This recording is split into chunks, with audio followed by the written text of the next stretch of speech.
Oklahoma Congressman Tom Cole says he supports the Biden administration's investigation into the impact of federal Indian boarding schools, which were prevalent in Oklahoma. Cole is the longest-serving Native American member of Congress. Alex Cameron has more from our News on 6 Washington Bureau. The investigation was initiated by Interior Secretary Deb Haaland, the nation's first Native American cabinet member. In releasing the department's initial findings last month, Haaland said it's time to rebuild the bonds within Native communities that federal Indian boarding schools set out to break. I am here because my ancestors persevered.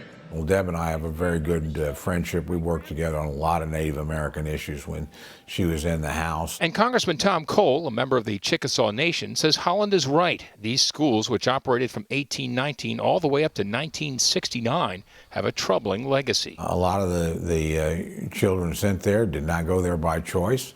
And there's no question that in many cases the aim was to frankly make them lose their own culture. The investigation determined there were 408 such schools across the country, with Oklahoma having the most, 76. Investigators have also identified several dozen burial sites, holding the remains of children taken from their parents never to return. You know, I look on this as something that is just important that we know. Cole says it's a hard part of our history, and Americans need to be educated. I'm not a big believer in reparations or that sort of thing. I've never thought that was a wise thing to do.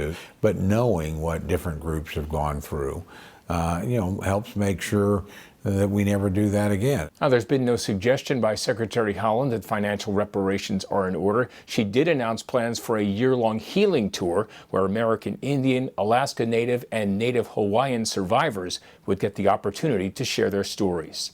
In our Washington Bureau, I'm Oklahoma's own Alex Cameron.